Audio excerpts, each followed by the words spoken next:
Actually, mas marami silang pendant na pwedeng pagpipilian kumpara sa doon sa unang pinuntahan. Nice! Baka mas may discount kasi mga kabayan. So at last, nakapili na po kami para kay Mother.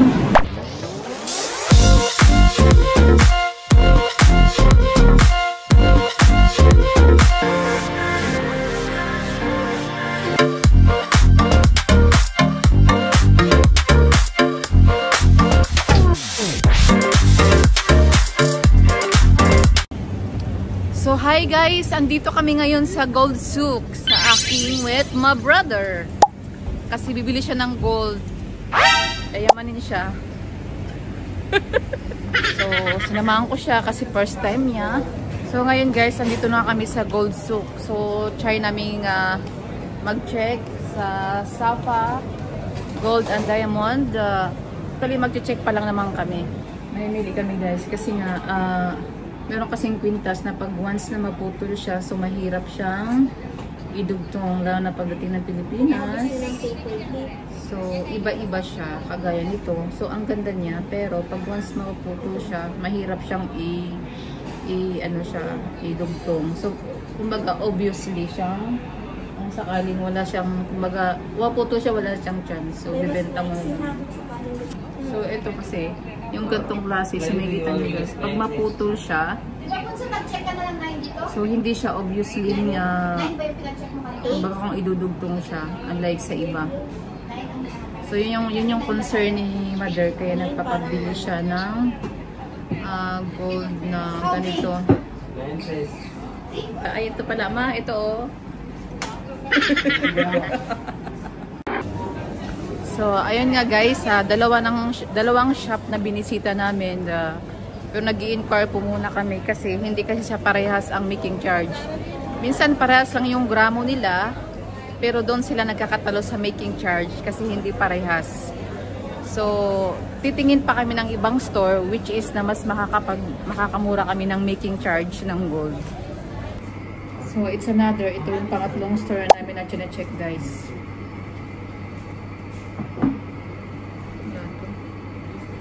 You have the other type, it's like this, the chain. Yes, Cuban, what it called? Cuban. Yes. So yung para palang dugtong na is Cuban, ang tawag doon, Cuban. Grabe naman itong binigay niya sa amin, mayayamanin ilang kg nito. So iba-iba yung gold, parang may pagka-yellow dry siya. Ayun na lang siguro, tapos ito lang bawi ko sa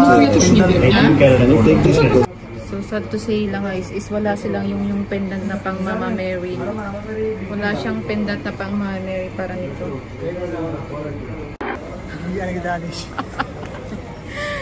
So tatlong store na. Meron na kami napili sana, kaso nga lang yung pendant ni Mother is yun yung hindi namin mahanap. Hindi namin makita yung pang Mama Mary niyang pendant. Siguro feeling ko mababalik kami doon sa una naming tiningnan. Check namin na kabayan. So hanap ulit kami. Umulitin po. So it's another store na doon. Tapos actually mas marami silang pendant na pwedeng pagpipilian kumpara sa doon sa unang pinuntahan. Nice! Baka mas may discount kasi mga kabayan. So at last nakapili na po kami para kay Mother. 1.4 po. 1.4 Dirhams po mo. 247 din para sa di ba? 247 para sa So, ang making charge guys, depende pa yan sa design, hindi lang sa ilang grams pala siya. So, yun yung parang yun. Kasi yung alam ko lang ba, making charge. Tapos, kumbaga, kung paras lang naman na 18, so times ilang grams, tapos minus sa pinaka-making charge siya. Kala ko na yun, paras lang yung charge niya. Depende pa pala yun sa design. Bigay mo, 1.3.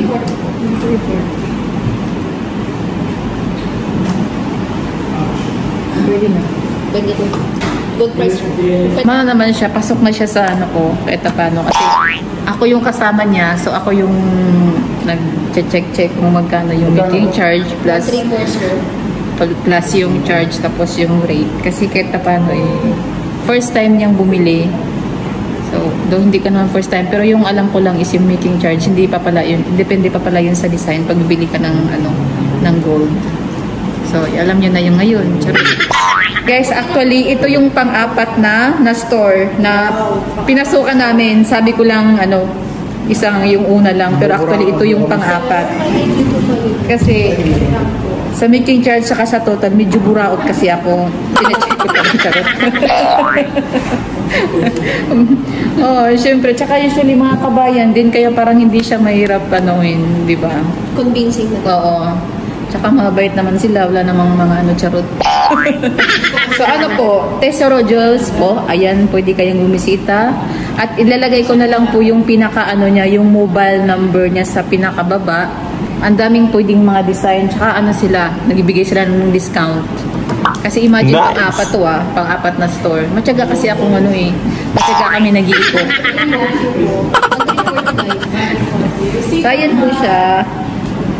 So, yan. So, pag next time na bibili kami ulit, o kaya may friend, kasi usually talaga, sa mga friend kong mahilig silang sa akin, mahilig silang magpapasama. Kasi ako yung nagtatanong, so, hindi naman ganun kakapalan yung mukha ko, pero talagang mas may yung magtanong. Uy, may libre pa silang tubig. Diba? Ang lamig pa. Kasing lamig ng forever mo. Thank you. Uy, bakit ka na siya? Sa box pa lang yayamanin na, di ba? Tsaka kung depende rin naman sa budget nyo guys, meron naman kung magtatanong kayo. So, anytime meron naman sila mga lightweight to heavy, chero, ganon. So, depende na yun sa budget pa rin magkakatalo. Kahit pa paano. Crush ka ata na po. So, ayan. So, siya. Gutom si madam. Gutom si madam. Kaya, siya, nanginginig siya. Ingatan mo si kuya pag bigay mo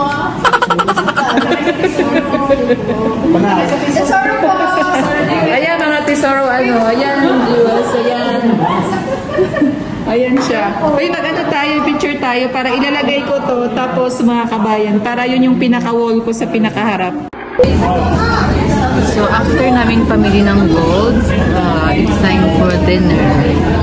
Nandito kami ngayon sa Landmark.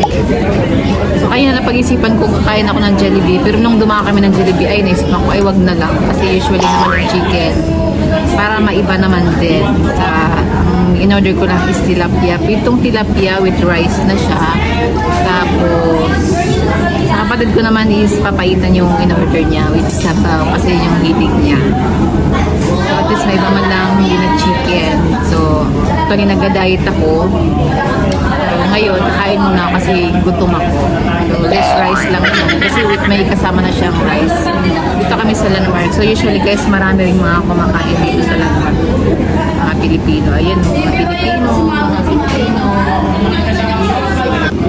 Another time, malaking tilapia. At kanyang papaitan. Okay, with my matching shake at my salted egg. May salted egg. Let's eat.